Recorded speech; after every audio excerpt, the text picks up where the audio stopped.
Here's the sunset looking out from the 9th floor of my hotel room over ground zero.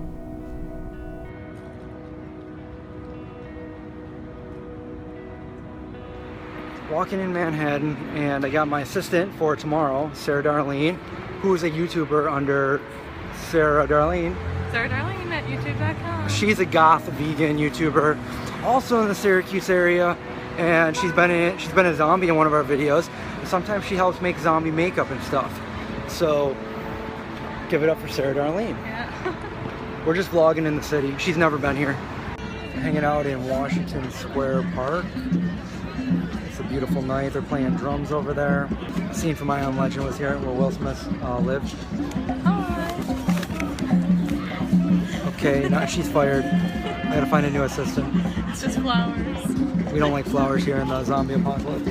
There's some kind of zombie outbreak going on. I know I should stay and take some video, but instead I'm just gonna walk out of there. This is New York City at about 11 o'clock at night. Walking down, what street are we on? Are we on Broadway? Yes. Give my regards to Broadway. And of course we had to visit Times Square to see all the buildings and lights. And yes, it's pretty late, yet there's still this many people walking the streets. I guess that's why they call it the city that never sleeps. Now this is definitely a place that you don't want to be if a zombie outbreak happens. You're surrounded by people and there's nowhere to go.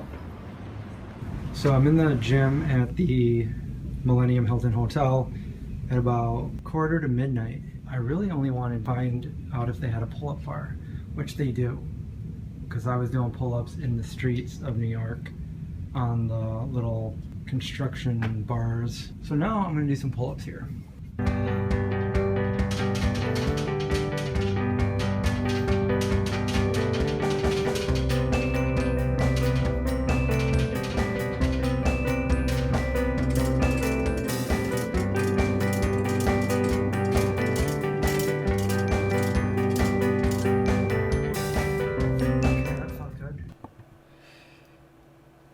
Here's ground zero, World Trade Center. The new building they put there for the memorial just feels really weird. It was about 14 years ago. I was in New York City. It wasn't very familiar to me. I'd only been there a couple times before, briefly. And I was visiting my girlfriend at the time. September 11th was my day to go home, and it was early morning. I was on the subway to head to Port Authority to take the bus home. I remember it like it was yesterday. I overheard some people on the subway talking about a plane crash, and I just assumed they were talking about the R&B singer Aaliyah, who had died in a plane crash not too long ago. Before that, when I got off at my stop, we parted ways and I headed to Port Authority. I walked in and I saw TV screens with the building smoking and on fire and a bunch of people around there watching it.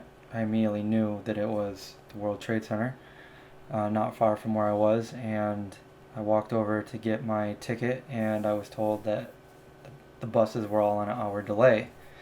And within about 5 minutes of that, another announcement came out saying all buses in and out of the city were canceled for at least 24 hours. And at that point I didn't know what I was going to do, so I started walking out of the building, and then I overheard a lady next to me say that the Pentagon had just been hit. So I pulled out my cell phone and I tried making a phone call, and the phone was all jammed up. Couldn't make any calls. And I looked up and I realized that people were running around and other people were trying to make calls on their phones and their phones weren't working.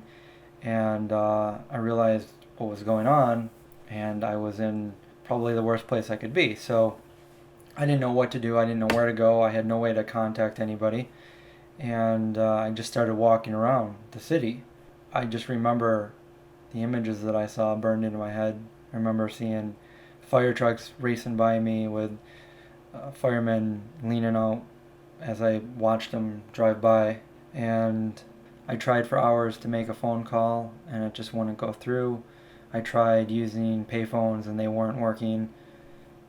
People were on the streets panicking.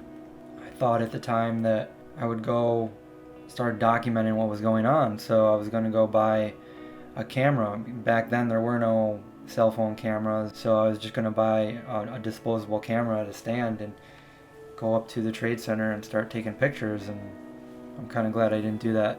So it seemed like forever I was walking around, and I remember it just being like a ghost town. The police had pretty much evacuated everybody out of that area to head a certain way, and it was just, there was no one there.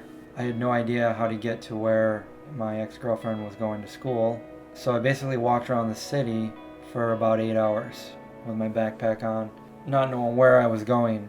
And I just remember finally my phone had reception, and I ended up calling her and not knowing where I was or how to get to where she was. And then I heard an ambulance go by me, and then I heard it in her phone, so I knew I was close to her.